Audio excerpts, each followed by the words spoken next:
Goedemorgen alle heren en welkom bij deze rechtstreekse kerkendienst vanuit de Westerrijn, de Verbindingskerken op deze 10 mei 2020. Ik ben zo correct voor het dienst even onttellen West en het is de 9e keer dat we op deze wijze via de televisie, via het internet of via de radio weer bij elkaar komen in deze coronatijd. Als RTV-NOF ben we blij dat we dit nog steeds doen samen met de Verbindingskerken, de protestantse gemeente van de Westerrijn en alle voorgangers die meewerken aan deze diensten. Ben we tieren wie is mij. Vanmorgen in deze dienst zal voorgaan dominee Alexander Aalderink en de muzikale begeleiding is op het orgel Anja Heikamp, assisteert door haar dochter Tamara en op trompet Jerrio van der Moon, Eddie Huizinga en Jelly van der Veen. Ook in deze dienst hebben we weer een collecte en dat is een nijdoel deze keer. We collecteren namelijk deze dienst voor Toby en Aukje Brouwer en voor Theo en Jinke de Jong. En misschien kennen jullie de naam wel. Zij binnen de mensen die achter de stichtingen Beautiful Gate en Good News South Africa zitten. In de dienst jaren jullie daar volle meeroer, maar jullie kennen tijdens jouw dienst en ik de hele week daarna jou gaven Jan via de speciale collectesite kerkcollecte.com. Je kunt ons volgen via onze website, via social media, televisie en de radio. En namens iedereen die hier is, wens ik jou een hele noffelijke, maar vooral gezegende dienstdag.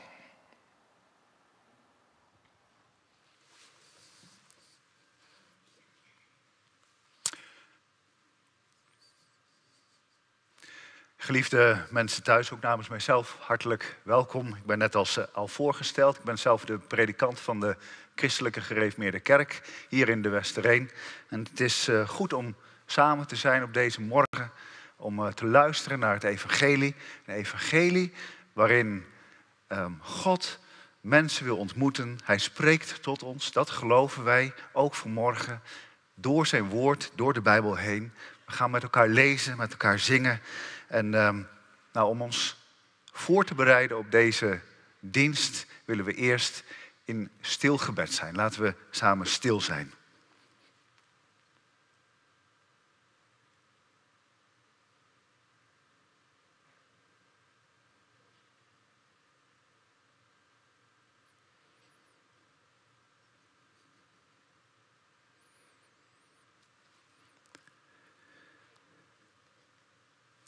Wij willen belijden dat onze hulp en enige verwachting, ook in deze morgen, is van de Heere die de hemel en aarde gemaakt heeft.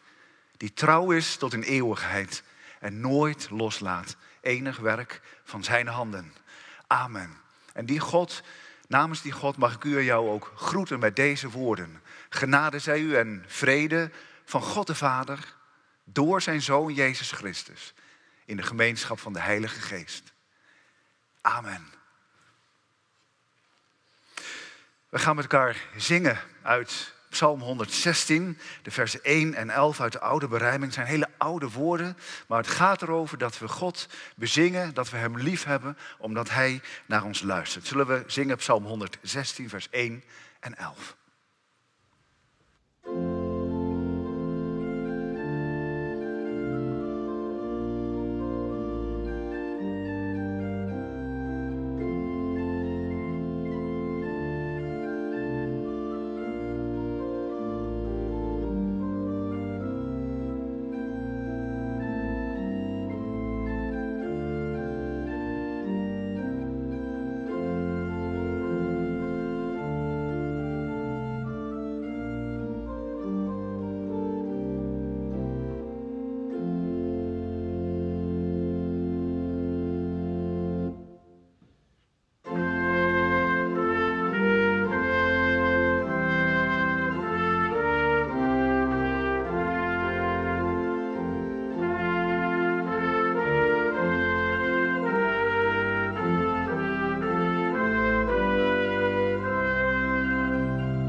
God is een God van liefde en genade. Hij is een heilige God.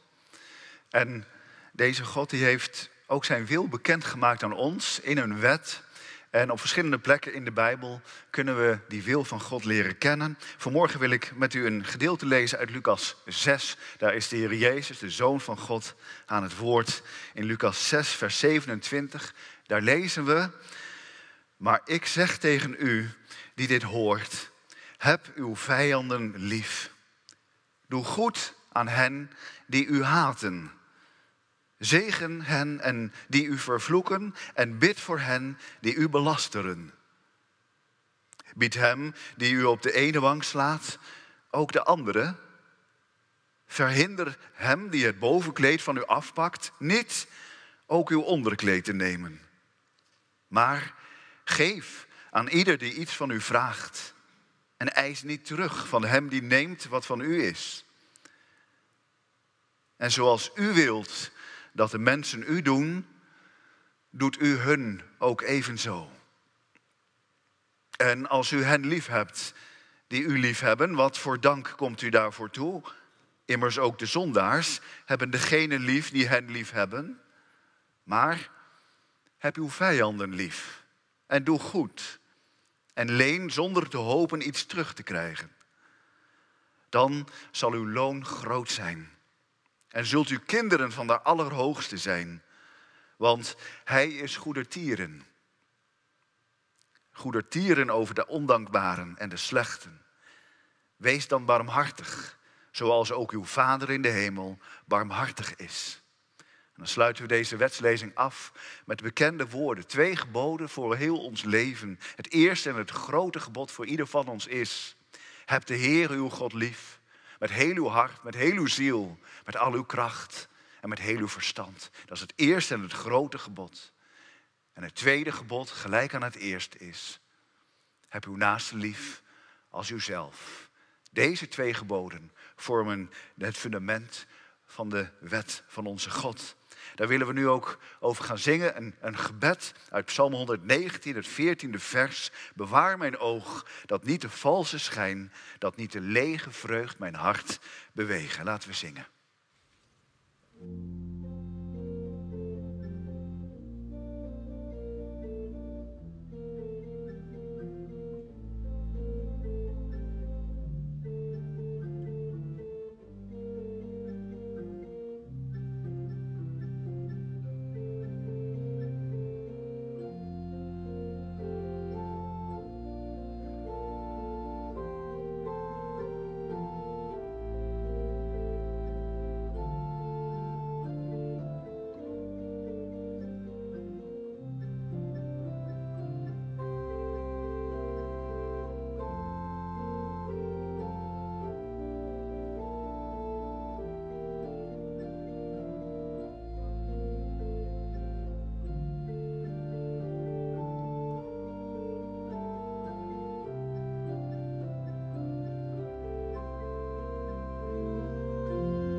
Voordat wij zo direct uit de Bijbel gaan lezen, willen we eerst in gebed gaan.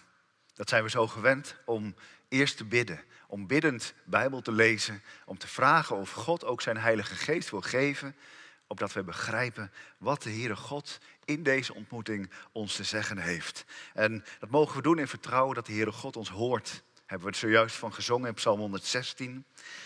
En normaal gesproken doen we ook voorbeden voor onze gemeenteleden als ze ziek zijn of in rouw. Deze keer hebben we dat op een andere manier gedaan. Op ons mededelingenblaadje hebben we wat namen genoemd.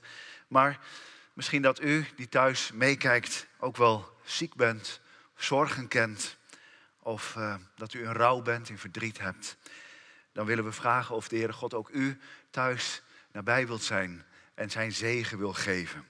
Laten we samen in gebed gaan.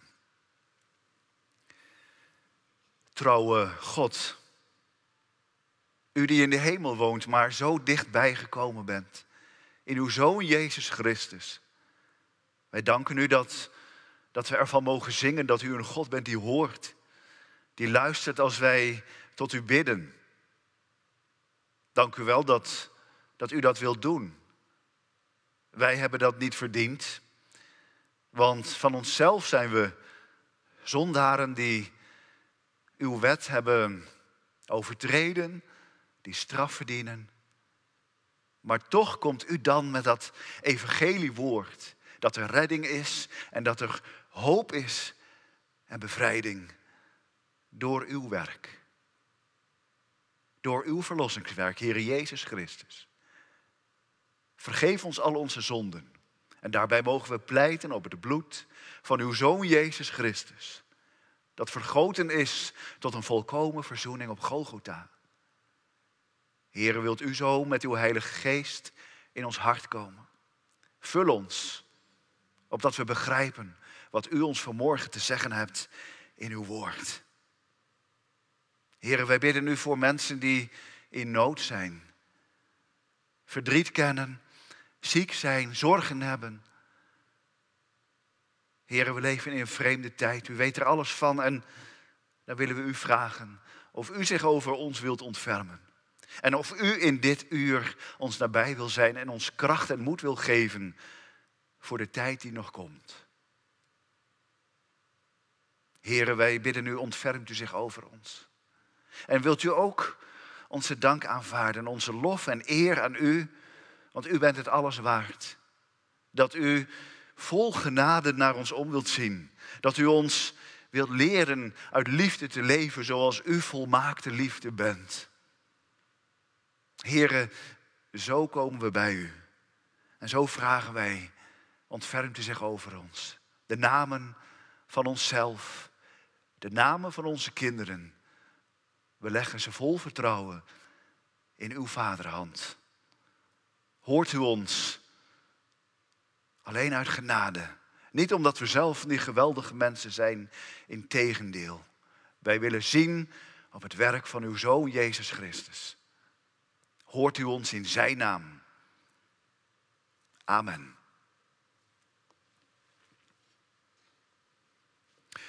Wij gaan met elkaar lezen, een gedeelte uit Johannes 21. 2 weken geleden is daar ook uit gelezen en gepreekt door dominee Oldenhuis. En vandaag sluiten we daarop aan. We beginnen te lezen bij vers 15 tot en met vers 19. Het gaat over de ontmoeting die de Heer Jezus heeft met een van zijn discipelen, met Simon Petrus. Johannes 21 vanaf vers 15. Toen zij, dat is de Heer Jezus en zijn discipelen, toen zij dan de maaltijd gebruikt hadden, zei Jezus tegen Simon Petrus: Simon, zoon van Jona, hebt u mij meer lief dan deze? En hij zei tegen hem: Ja, Heere, u weet dat ik van u houd. Hij zei tegen hem: Wijd mijn lammeren.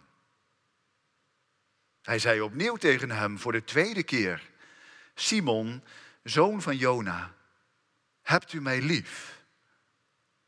Hij zei tegen hem: Ja, Heere, u weet dat ik van u houd. Hij zei tegen hem, hoed mijn schapen. Hij zei voor de derde keer tegen hem, Simon, zoon van Jona, houdt u van mij?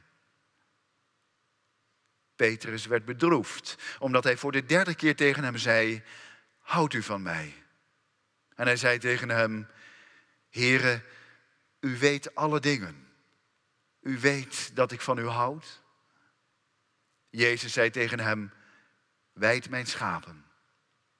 Voorwaar, zeg ik u, toen u jonger was, omgorde u uzelf en liep u waar u wilde.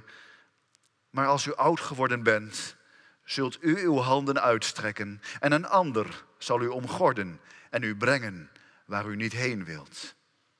En dit zei Jezus om aan te duiden met wat voor dood hij God verheerlijken zou. En nadat hij dit gezegd had, zei hij tegen hem, volg mij. Tot zover deze schriftlezing. Voordat we daar zo direct verder naar gaan luisteren, zingen we eerst nog Psalm 98, vers 1 en 3. Een lofzang, zingt een nieuw gezang de Heer. Psalm 98, vers 1 en 3.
Na de preek gaan we verder met zingen. En dan doen we dat uit de bundel Weerklank. Dat is het lied Heer Jezus, goede herder. Misschien dat de melodie niet direct,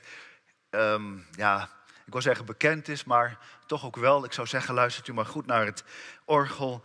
En dan is het een prachtig lied wat helemaal aansluit bij de prediking. Dat gaan we dan zingen na de preek. Gemeente van onze Heer Jezus Christus, kijkers thuis, luisteraars. Ik las een tijdje geleden een artikel over een voormalig topsporter. En die topsporter die was ernstig ziek geweest vanwege het coronavirus. Nou, we weten allemaal inmiddels wel dat je daar goed ziek van kunt worden. En dat er vele mensen ook aan overlijden.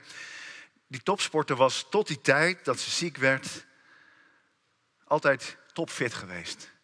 Kerngezond. En in dat artikel, wat ik las in dat interview, zei ze: nu pas besef ik dat ik sterfelijk ben. Tot het besef komen dat je sterfelijk bent. Is dat nodig? Is dat nodig dat je dat weet? Want we weten allemaal toch wel dat we een keer moeten sterven. En natuurlijk hoef je daar ook niet elke minuut van de dag mee bezig te zijn. Dat zou maar verlammend werken. Maar toch, beseffen dat je sterfelijk bent. Beseffen dat vroeg of laat dit leven wat we hier op aarde hebben, dat leven stopt. Dat is ook wel goed om ons tot bezinning te brengen. Dat we leren nadenken over ons leven hier en nu. Dat we leren nadenken over wat wij hier doen. En waarom God ons hier op deze aarde heeft geplaatst. En dan zal het ook goed zijn om juist deze maker, deze God te leren kennen. En een ontmoeting met hem te hebben. Een ontmoeting met de schepper van je leven. Want deze schepper doet in zijn woord geweldige beloften. Voor u en jou zo heel persoonlijk. Deze God wil je genade geven, liefde geven. Onvoorwaardelijke liefde, onvoorwaardelijke genade. Hij bindt geen voorwaarden aan zijn liefde voor u en jou. Zoals wij mensen dat onderling wel kunnen doen. Want God wil zo graag. God wil zo graag dat je dicht bij hem leeft. Dat je je leven met hem deelt. En dat je hem ontmoet, nu in dit leven. Zodat, als dan het sterven moet komen, wanneer dat dan ook is, dat je dan ook deze God kunt ontmoeten. Dat je leven hebt tot een eeuwigheid. En dat je dan mag luisteren naar de liefdesstem van de heiland, van Jezus Christus. Gods Zoon. Tot in alle eeuwigheid. Dat wordt ons beloofd. Ontmoet de Heer Jezus. En je mag de Heer Jezus straks ontmoeten in de eeuwigheid. In Johannes 21 lezen we ook van die ontmoeting. Een ontmoeting tussen de Heer Jezus en Petrus. Zo bijzonder. Je moet goed lezen om te begrijpen, wat gebeurt daar nou? Petrus is een van die discipelen die de Heer Jezus had gevolgd. Maar die ook ten val was gekomen. Gezondigd had. Maar hier lezen we in Johannes 21 dat Petrus weer in genade aangenomen wordt. En dat is het thema dan ook. In genade aangenomen. Dat geldt voor Petrus. Mag ook voor u gelden. Thuis, als u meekijkt, waar u ook bent. In welke situatie u zich ook bevindt. In genade aangenomen worden door Jezus. Dat is het beste wat je maar kan overkomen. Het is voorbij. Het lijden en het sterven van de Heer Jezus, zijn opstanding, het is allemaal achter de rug. Een geweldig veelbewogen tijd hebben de discipelen van de Heer Jezus meegemaakt. Wat is er veel gebeurd. We kunnen ons zo voorstellen dat ze haast in een emotionele achtbaan hebben gezeten. De Heer Jezus die eerst als een koning Jeruzalem binnenrijdt en niet veel later veroordeeld wordt tot de dood en sterft aan het kruis. En nu de Heer Jezus weer is opgestaan en alles anders is geworden, want ze kunnen de Heer Jezus niet meer volgen zoals ze gewend waren. Nu pakken de discipelen hun oude leven weer op. Tenminste, dat proberen ze maar. En Petrus die zegt, ik ga vissen. Hij pakt zijn oude beroep weer op. En tijdens dat vissen verschijnt de Heer Jezus op het water. En Petrus, ja, het zal Petrus ook niet zijn. Als Petrus de Heer Jezus eindelijk herkent, hij springt overboord en zwemt of rent, sprint naar het strand. Wat verlangde Petrus naar Jezus. En als dan de andere discipelen ook aan de kant zijn gekomen met hun schip, dan zien ze daar een kolenvuur met daarop vis. En ik denk dat Johannes, die dit heeft geschreven, dat met een doel heeft opgeschreven. Want dat kolenvuur, dat doet ons ook denken aan die andere geschiedenis. Aan het moment dat er een vuurtje brandt op de binnenplaats van het huis van de hoge priester. Het moment waarop de Heer Jezus verhoord wordt. Het doet ons denken aan dat ene moment waarop Petrus zijn meester Jezus tot 3 keer toe verloochent. Ik wil dat graag met u lezen. Dat staat 2 hoofdstukken eerder. 3 in Johannes 18 staat dat. U kunt dat met me meelezen. Vanaf vers 17. Daar staat: het dienstmeisje, de portierster, zei tegen Petrus: bent u ook niet een van die discipelen van deze mens? En Petrus zegt dan: nee, dat ben ik niet. En een paar versen verder in vers 25 opnieuw. Simon Petrus staat zich te warmen bij dat vuur. En de mensen om hem heen zeggen tegen hem: bent u ook niet een van hem? Een van zijn discipelen?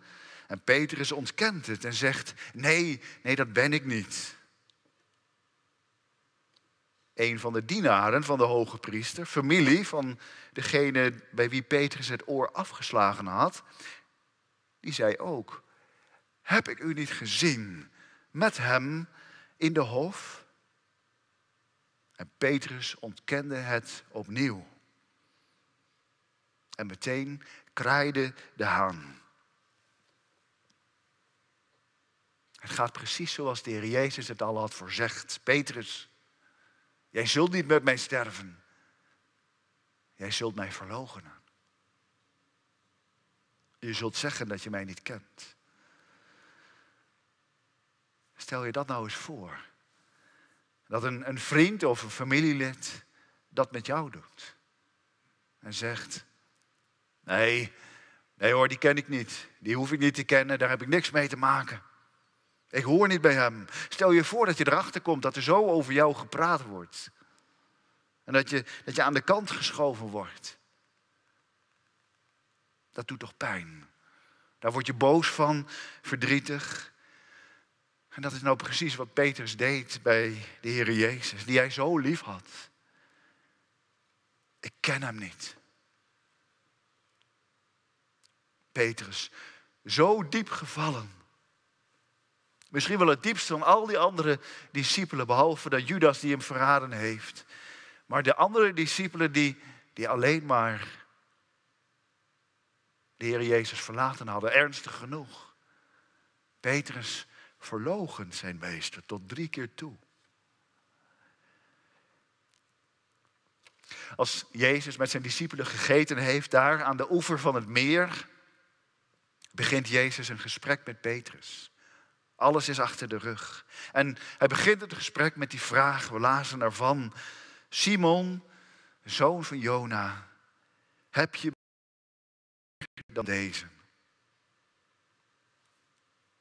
En als we daar eens goed bij stilstaan bij deze tekst, dan vallen ons een paar dingen op. In de eerste plaats valt ons op dat de Heer Jezus Petrus bij zijn oude naam noemt. Simon, dat was zijn oude naam. Petrus was de naam die hij gekregen had van de Heer Jezus nadat Petrus een prachtig belijdenis had uitgesproken. Jezus, ik geloof dat u de Zoon van de levende God bent. Dat is een prachtige belijdenis. En na die belijdenis zegt de Heer Jezus tegen Simon: gefeliciteerd, zalig ben jij, want deze woorden komen van God zelf. En voortaan ben jij Petrus.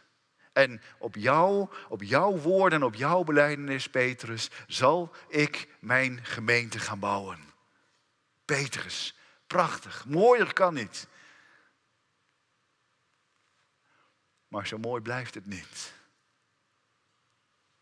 En nu, nadat Petrus zo diep gevallen is, wat doet Jezus? Jezus begint opnieuw. Niet door te zeggen: Petrus, dat was niet best, maar het valt allemaal wel mee, zand erover en we beginnen mooi opnieuw. Nee, zo is Jezus niet. Petrus is diep gevallen. Hij heeft zijn meester verloochend. En die werkelijkheid, die werkelijkheid van de gebrokenheid van Petrus' leven, dat blijft gewoon staan. Daar draait de Heer Jezus niet omheen. En toch is de Heer Jezus niet klaar met Petrus. Nee, hij neemt Petrus serieus. Met al zijn gebrokenheid en zijn fouten neemt Jezus Petrus serieus. En zo mag het nou ook zijn voor ons, voor u, voor jou. Jezus woont in de hemel, maar hij wil ook in je hart wonen. En hij neemt je net zo serieus als dat hij Petrus neemt. Bloed serieus neemt Jezus jou. En hij wil het weer goed hebben. En hij doet dat bij Petrus door hem gewoon maar op te zoeken in al zijn gebreken en zijn fouten. Precies daar in dat oude leven waar Petrus in teruggevallen was, zoekt Jezus hem op. Simon, heb jij mij lief? Meer dan deze. Jij die zei, al zou iedereen u verlaten, ik niet, ik zou met u sterven. Simon, zie je nou dat het niet van jou af kan hangen? Hoe goed je je best ook doet. En Jezus zegt dus niet, zand erover, we beginnen gewoon opnieuw. Jezus zegt, bloed erover.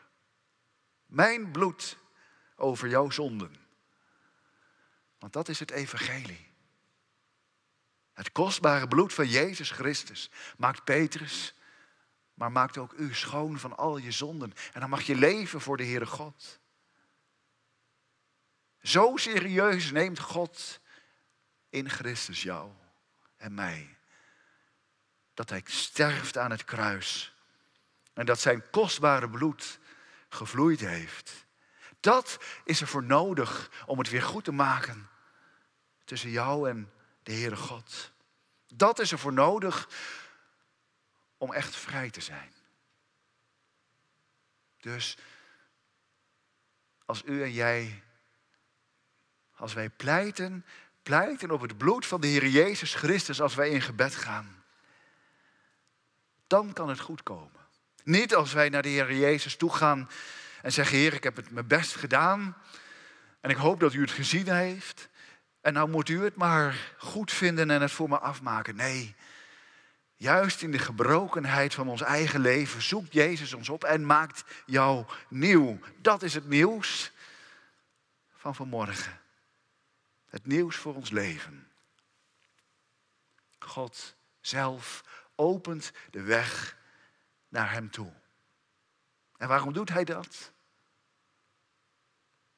Een echt antwoord heb ik daar niet op. Maar wel dit, dat God liefde is. Ondanks onszelf is God liefde en wil hij het goed hebben. Hij houdt van zondaren. We zien dan ook dat de Heer Jezus Petrus niet veroordeelt. Nee, Jezus vraagt naar liefde. Tot 3 keer toe. Heb je mij lief? Heb je mij lief? Hou je van mij? Petrus, Simon. En dat is dan het tweede wat opvalt. Ten eerste dat de Heer Jezus Petrus bij zijn oude naam noemt. Simon. En in de tweede plaats zien we verschillende woorden voor dat ene woordje liefde. Wij hebben daar in het Nederlands maar één woord voor. Maar in het Grieks zijn er meerdere woorden voor. En ook hier gebruikt de Heer Jezus 2 verschillende woorden. In de eerste plaats heb je het woord agape. Misschien kent u het wel, dat woord. De agape, dat is de volmaakte liefde van God. Volmaakt, een liefde die ook zelfverloochenend is. Dat is echt een liefde die bij God hoort, agape. En dan heb je ook een ander woord en dat is philos of philia. En dat betekent ook liefde, dat vertalen wij ook met liefde. Maar dan meer op menselijk niveau. Dat is een vriendschappelijke liefde. Dat is ook prachtig, maar niet volmaakt. Dat is een kwetsbare liefde tussen vrienden, die lang zo diep niet gaat als de liefde die God geeft. Agape. En wat gebeurt er nou in dat vraaggesprek, in dat gesprek tussen de Heer Jezus en Petrus? Heb je mij lief? 2 keer stelt Jezus de vraag met dit woord agape. Heb je mij zo lief? En Simon, die komt niet verder dan te antwoorden met dat andere woordje liefde. Philia. En dan de 3e keer, als de Heer Jezus deze vraag stelt, dan daalt hij af naar het niveau van Petrus en gebruikt hij ook dat woord philia. Heb je me dan zo lief? Jezus daalt af naar menselijk niveau. Want die echte goddelijke en zelfverloochenende liefde, zoals God dat alleen kan, zoals God je lief heeft, onvoorwaardelijk, dat kan geen mens, ook Petrus niet. Gaat u maar na. Wie van ons zou zijn leven wagen voor zijn vijand? Hooguit, in uitzonderlijke gevallen doe je dat voor vrienden en familie. Waag je je leven voor hen. Niet voor vijanden, maar God wel. God is zo heel anders, zo op een heel ander niveau. En dan lees ik een tekst met u waar dat duidelijk uit blijkt. In Romeinen 5 vers 8. U kunt dat meelezen. God echter bevestigt zijn liefde voor ons daarin dat Christus voor ons gestorven is toen wij nog zondaars waren. En dat is het geheim van God. Dat hij zondaars zoekt. Om een relatie met zondaars aan te gaan. Want dat is wat hij wil. Dat maakt God duidelijk in zijn woord. En in antwoord op Gods liefde mag je net als Petrus zeggen: ja, Heer, u weet het. Ik hou van u. Zo onvolmaakt als het maar kan. En ik val steeds weer terug in mijn oude leven. Maar ik hou van u. En ik verlang ernaar om met u een relatie te hebben. Want zo, gemeente, zo word je echt vrij om hem te volgen. Vrijheid. Vrijheid die God kan bieden. Zoals we ook de vrijheid gevierd hebben in de afgelopen week. 4 mei, 5 mei. In dankbaarheid aan al die soldaten, aan al die mensen die hun leven gegeven hebben, zodat wij in een vrij land leven. Die dankbaarheid, dat heb je misschien ook wel gevoeld in je hart. Jonge soldaten die hun hele leven nog voor zich hadden, die hun leven gegeven hebben. En nu kunnen wij in vrijheid leven.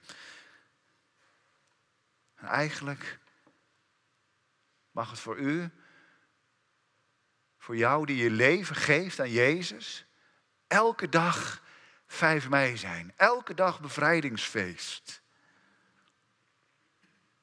Vieren dat jouw bevrijder leeft.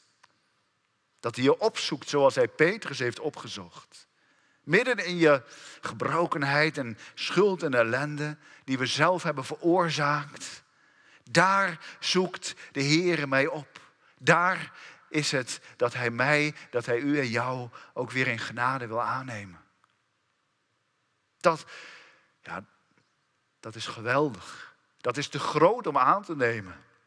En dat geeft ook alle reden tot een feest. Dat je elke dag mag vieren. Dat je bij hem mag horen. Vieren in de stilte van je hart of thuis met je gezin. Samen in de kerk. Vieren dat je verlosser leeft. Zo neemt God in Jezus Petrus opnieuw in genade aan. En maakt hem vrij. En hij wil u en jou ook vrij maken. En die vrijheid heeft niet zoveel te maken met dat je dan vrij bent om je leven zo gemakkelijk mogelijk te maken. Dat is niet de vrijheid die God geeft. Dat is niet het doel waarmee God je op deze wereld heeft gezet. Nee, vrij word je gemaakt om te leven voor God. Om je gedachten op hem te richten. Te vragen, Heere, hoe wilt u dat ik leven zal? Hoe kan ik u de eer geven? Die relatie, dat maakt dat je juist ook in al je verdriet en onzekerheid toch door kunt. Omdat je weten mag, mijn bevrijder leeft. Jezus is mijn vriend. En wat voor een vriend. Hij geeft zijn leven. Hij heeft je lief. Zijn kostbaar bloed voor jou de schuld betaalt. God wil dat je dicht bij hem leeft. Dat je hem ontmoet, nu al in dit leven. En dan wacht je een gouden toekomst na dit leven. Een geweldige ontmoeting van aangezicht tot aangezicht. Dat belooft God in zijn woord. En dat mag je geloven. En laten we zo kwetsbaar naar hem toe gaan. Kwetsbaar in gebed, maar niet beter doen dan we zijn. Heere, hier ben ik. In al mijn gebrokenheid mag ik u ook ontmoeten. Mag ik u lief hebben. Net zoals Petrus. Die ontmoeting met Jezus. Laten we daar tijd voor vrijmaken in ons dagelijkse leven. Misschien dat deze tijd van de corona ons daar ook bij kan helpen. Dat we wat meer tijd hebben voor bezinning. En dat we durven om een keuze te maken voor deze Jezus Christus. In de stilte hem opnieuw te leren ontmoeten. Te bidden, Bijbel te lezen, steeds opnieuw. Heb je mij lief? Vraagt de Heer Jezus. Heb je mij lief? Ook aan jou, aan u thuis. Als je antwoord ja is, volg hem dan. Volg hem. Al de dagen van je leven. Dat moet. En dat kan ook. Want hij geeft zijn Heilige Geest. Hij neemt je in genade opnieuw aan. Tot slot lezen we die tekst uit Johannes 8, vers 36 over hoe dat werkt. Daar staat, als de Zoon u vrijgemaakt heeft, zult u werkelijk vrij zijn. Dat is het evangelie. Dat is de goede boodschap. Dat is beloofd. Voor u, voor jou. In genade weer aangenomen. Leef met hem. Want hij is het alles waard. Halleluja. Amen.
Kijken we nu eerst, het is tijd voor de collecte, kijken we nu eerst even naar een filmpje dat gemaakt is over het collectedoel waarvoor we willen gaan geven.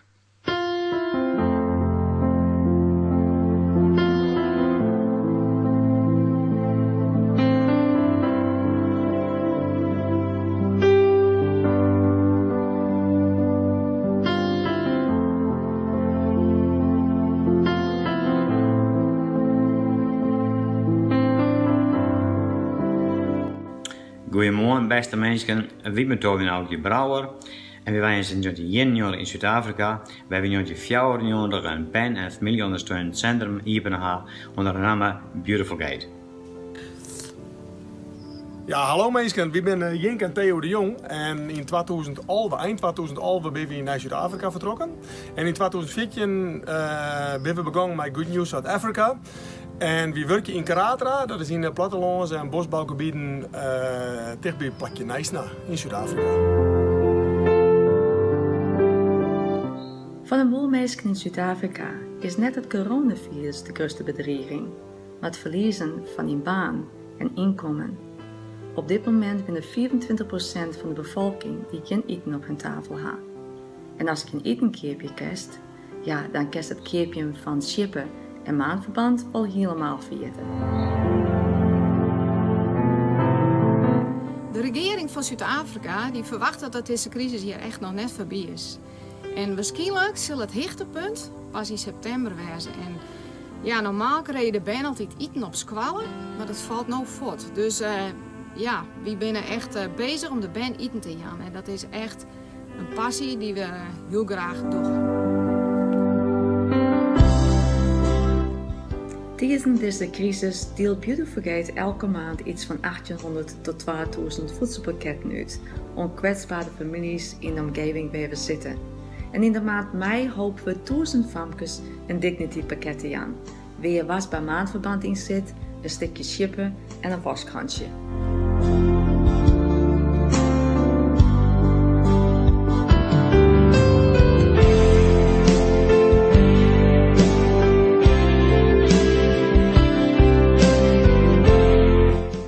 We zijn tegen blij dat we de mensen helpen kunnen. En wie helpen ze nou op dit moment met eten?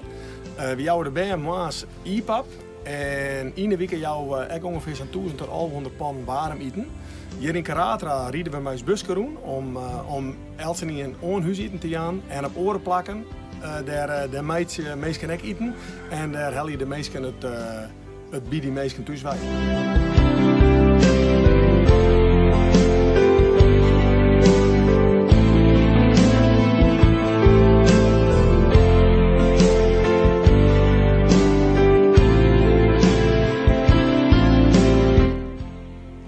Hier kunnen ze je helpen door middel van gebed en financiële ondersteuning.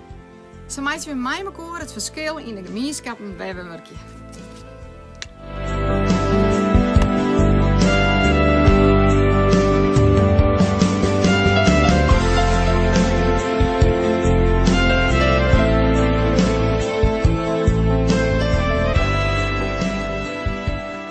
Mensen, dat is een prachtig doel, denk ik zo, om te gaan steunen met onze gaven. Kwetsbare kinderen en gezinnen daar in Zuid-Afrika. Het werk, prachtig werk dat Toby en Aukje Brouwer en ook Theo en Jenke de Jong doen. U ziet de informatie in beeld, waarnaar u het geld kunt overmaken naar dit prachtige doel.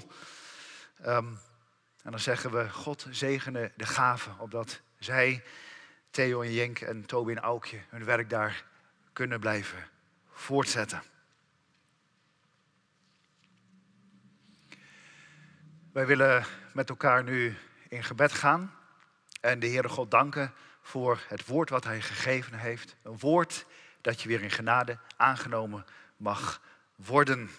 Zullen we samen danken en bidden. Trouwe God, hemelse Vader, wij komen bij u aan het einde van deze dienst en we willen u danken voor dit geweldig goede nieuws dat er voor ons is. Dat uw woord open gaat en dat u vertelt hoe het mag zijn in ons leven. Dank u wel dat we zo samen mochten zijn om te bidden en te zingen, te luisteren naar uw woord. Mag door uw Heilige Geest ons hart aangeraakt worden. Heer, dat bid ik u. Heer, we hebben zojuist ook een mooi filmpje gezien over het werk van Toby en Aukje en ook Theo en Jinke in Zuid-Afrika. Heer, dank u dat deze mensen dat werk mogen doen. En we bidden u dat wilt zegenen. En dat er ook gaven gegeven worden, dat u dat ook wilt doen gebruiken voor hun werk. Heere, wees hen nabij, omring hen en zegent u al hun werk. Heere, zo brengen wij u de dank. Dank u wel voor alles wat u geeft, voor wie u bent. Dank u wel, Zoon van God, zo bidden wij u. U die zelf onze weg volbracht. Houdt u ons vast. En leidt ons nu op die weg die wij gaan door die lange nacht.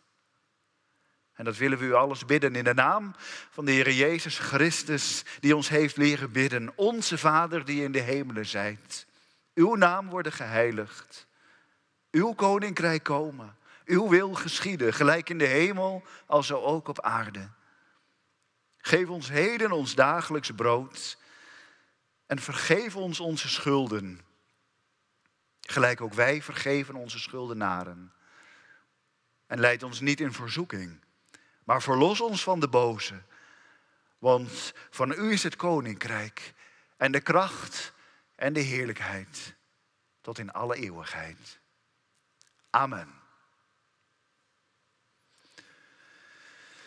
Wij willen ook woorden geven aan ons geloof. Voordat wij ons slotlied met elkaar zingen. Met de geloofsbelijdenis. Dat is een hele oude geloofsbelijdenis die al heel lang bestaat. En we mogen ons verbonden weten met alle christenen van alle tijden en ook van alle plaatsen mogen we uitspreken deze woorden. Ik geloof in God, de Almachtige Vader, schepper van hemel en aarde.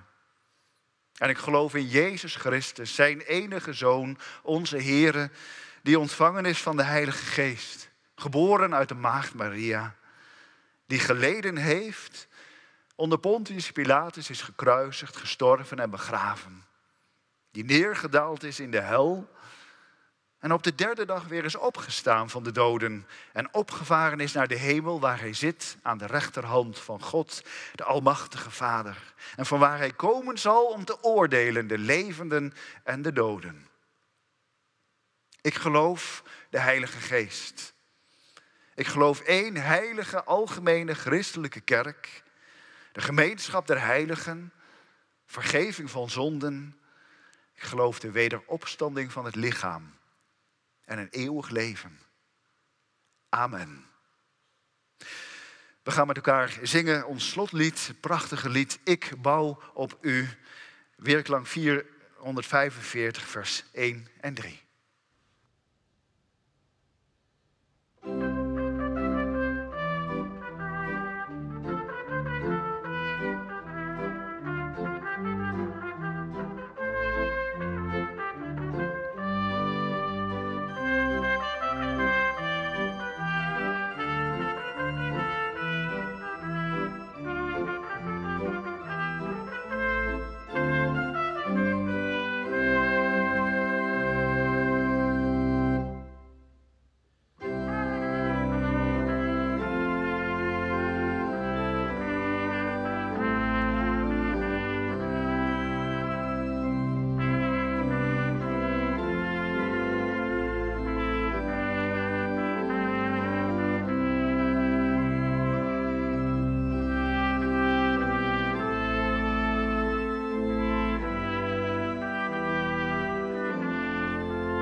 We hebben vanmorgen een prachtig woord gehoord, een woord van onze God meegekregen. En alleen daarom al zijn wij gezegende mensen.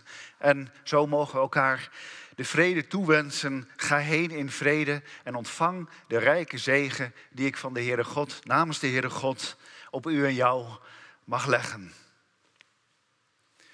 De Heere, hij zegene en behoede u. De Heere doet zijn aangezicht over u lichten en hij zij u genadig.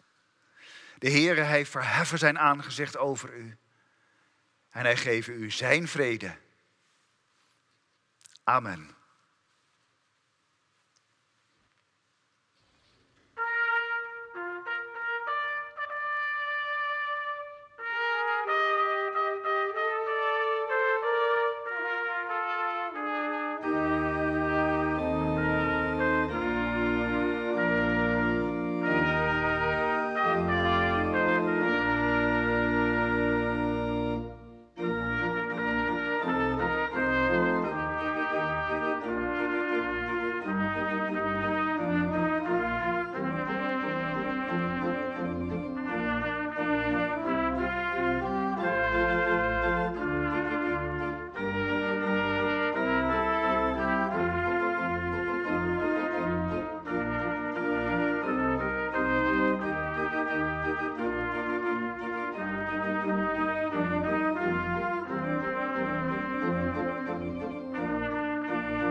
En daarmee komen we aan het eind van deze kerkdienst op 10 maart 2020.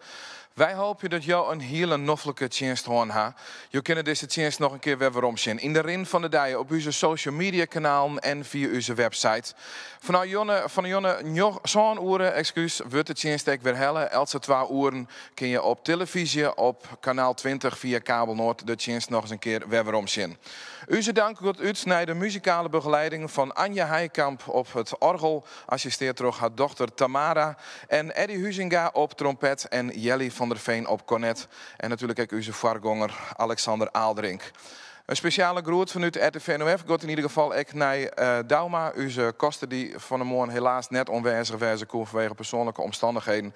En we wensen jullie alle sterkte daar. En onze dank ik naar Jeltje Huizinga, de kosten die dus van de morgen hier ontvangen had vanuit de verbindingssterke hier in de Westerrijn. Namens alle belutsenden hier voor deze televisie- en radio-uitsturing wens ik jou een hele noffelijke en gezegende dienst en heel graag ontnij weekend. Doeg!